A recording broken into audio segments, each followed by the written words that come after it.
Pinagnakawan ng bahay ng kompositor na si Venny Saturno, halos 50,000 pisong tinangay umano ng kanyang kasambahay.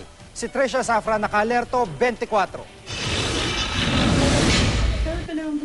Laking pagtataka raw ni Ladin Rojas, asawa ng sikat na composer na si Venny Saturno, nang hindi datnan ang kasambahay pagka-uwi niya sa kanilang tahanan kahapon. Nang silipin niya ang cabinet nito, wala na ang mga damit, ang masaklap. Kasabay ng paglaho ng kasambahay ang pagkawala rin umano ng 49,000 pesos mula sa kanyang opisina. Para sa nanay ko yun. So, niinis ako.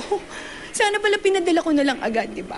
Para makatulong dun sa tindahan niya. Alam ko naman kikitain ko yun, kaya lang, ang sama-sama ng loob ko kasi inano namin siya pinakasamahan namin siya ng tama. Nangyari umano ang pagnanakaw habang nagpapahinga si Saturno sa kanyang kwarto bandang alas 5 ng hapon kahapon. Di raw naghinala ang gwardya nang lumabas sa compound ang suspect na si Ana Fe Esperanza na 2 buwang nanilbihan sa mga biktima. Ka-short lang sila.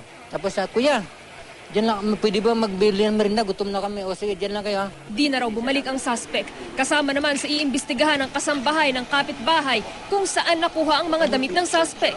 Nangako rin ang amo ng naturang kasambahay na makikipagtulungan sa investigasyon. Pinaghahanap na si Esperanza na nahaharap sa reklamong qualified theft.